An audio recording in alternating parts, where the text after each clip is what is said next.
নমস্কার বন্ধুরা, পিঙ্কির সাথে বাংলা রান্নায় আপনাদের সকলকে স্বাগত। আশা করি সকলে ভালো আছেন, সুস্থ আছেন। বন্ধুরা, আজকে আমি শীতের দুপুরে গরম গরম ভাতের সঙ্গে খাওয়ার জন্য একটা দারুণ সবজি রেসিপি নিয়ে এসেছি, যেটা গরম গরম ভাতের সঙ্গে খুবই ভালো লাগে। তাই আর দেরি না করে ঝটপট আমার রেসিপিটা দেখুন, আর আপনারাও বাড়িতে এই রান্নাটা একদিন করে ফেলুন। দেখবেন বাড়ির সকলে ভীষণ পছন্দ করবে, আর গরম গরম ভাতে প্রথম পাতের সঙ্গে কিন্তু খুবই ভালো লাগে এরকম একটা রান্না। আশা করি আপনাদের ভালো লাগবে। পুরো রেসিপিটা দেখার জন্য অনুরোধ করছি, এবং আমার রেসিপি ভালো লাগলে প্লিজ একটা লাইক করবেন। আপনাদের একটা লাইক আমাকে অনেক বেশি উৎসাহিত করে, তাই প্রত্যেকে অবশ্যই একটা করে লাইক করবেন এবং আপনারা আপনাদের ফ্রেন্ডস ফ্যামিলির সঙ্গে শেয়ার করবেন। এই রান্না করার জন্য আমি এখানে আলু, বেগুন, শিম এবং ফুলকপির ব্যবহার করব, আর ফুলকপির ডাঁটাগুলোও দেব। তো দেখলেনই তো সবজিগুলো কিভাবে কাটলাম, আলু, বেগুন, শিম। এবারে আমি এখানে ফুলকপিগুলোকেও কেটে নিচ্ছি। ফুলকপিগুলোর যে বড় ফুলগুলো রয়েছে সেগুলো আমি রান্নায় দেব না, সেগুলোকে অন্য কোনো রেসিপি বানানোর জন্য সাইড করে রেখে দিলাম। এবার আমি যে মাঝখানে যে ফুলকপির অংশটা থাকে সেই অংশটাকেই ব্যবহার করব, শুধুমাত্র সেই ফুলগুলোকেই দেব। তো এখানে এই ফুলগুলোকে কেটে নিলাম। এবারে এগুলোকে একটু মাঝখান থেকে ডাঁটাগুলোকে চিড়ে দিয়ে আমি নিয়ে নিচ্ছি। এবারে ডাঁটাগুলোকেও কেটে নিচ্ছি। দেখুন, এই ডাঁটাগুলো কিন্তু ফুলকপির এই ডাঁটাগুলো কিন্তু খুবই ভালো লাগে চচ্চড়ি রান্না করলে। তো চচ্চড়িতে দেবো, এটা যেহেতু চচ্চড়ি করছি আমি, তো এর জন্য এই ডাঁটাগুলোও নিয়ে নিলাম সরু সরু করে কেটে। আর এই যে ডাঁটাটা, এই ডাঁটাগুলোও নিয়ে নিচ্ছি। এই ডাঁটাগুলোও কিন্তু চচ্চড়িতে খুবই ভালো লাগে, তাই আমার মতো আপনারাও কিন্তু অবশ্যই এই ডাঁটাগুলো দেবেন। খুবই ভালো লাগে, খুবই টেস্টি লাগে। এগুলো দিয়ে অনেক রকম রান্না করা যায়। আমি অন্য কোনো দিন আপনাদের সঙ্গে আরও অন্যান্য রেসিপি শেয়ার করব এই ডাঁটা দিয়ে।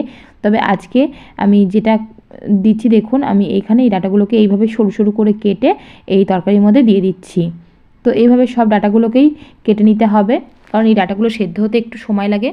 তো ভালো করে এইভাবে কেটে নিতে হবে।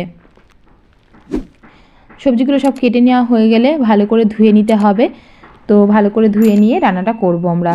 এখানে রান্না করার জন্য কড়াইয়ে সর্ষের তেল দিয়ে দিলাম। এবারে তেলটা গরম হয়ে গেলে বড়িগুলোকে ভেজে নেব। বড়িগুলোকে লাল লাল করে ভেজে নিতে হবে।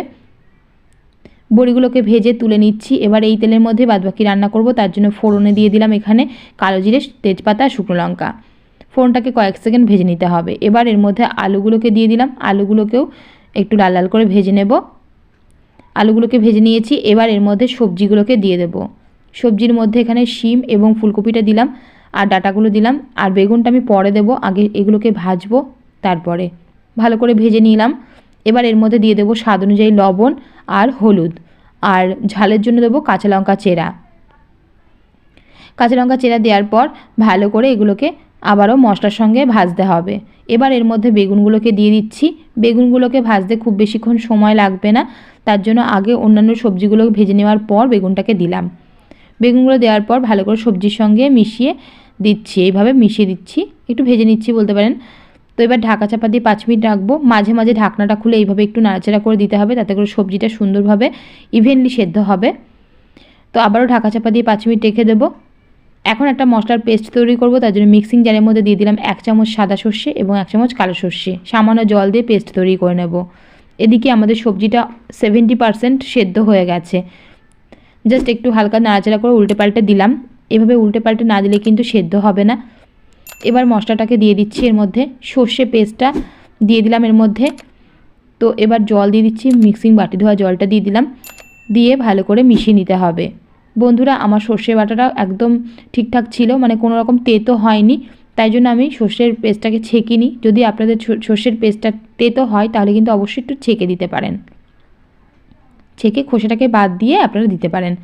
দেখুন, আমি ঢাকা চাপা দিয়ে আরও 5 মিনিট মতো রেখে দিয়েছিলাম লো ফ্লেম করে। এতে সবজিটা অনেকটাই সেদ্ধ হয়ে এসেছে। তো আলুটাও সেদ্ধ হয়েছে, তবে একটু শক্ত আছে, আরও একটু সেদ্ধ করতে হবে। বড়িগুলোকে দিয়ে দিলাম। এবারে সামান্য জল দেব, সামান্য, একদম সামান্য জল দেব। সামান্য জল দিয়ে আবারও ঢাকা চাপা দিয়ে এটাকে রেখে দেব। আবারও 5 মিনিট মতো রেখে দিলেই কিন্তু আমাদের সবজিটা সম্পূর্ণ সেদ্ধ হয়ে যাবে। তো এই রান্নাটা কিন্তু শুকনো শুকনোই ভালো লাগে, তাই বেশি ঝোল করব না, একদমই শুকনো শুকনো রাখবো। দেখুন, একদম শুকনো শুকনোই রয়েছে। এবার এর মধ্যে ধনেপাতা কুচি দেব। এবার এর মধ্যে একটু ধনেপাতা কুচি দিয়ে দিলাম, দিয়ে এবার ভালো করে মিশিয়ে এটাকে নামিয়ে গরম গরম ভাতের সঙ্গে পরিবেশন করব।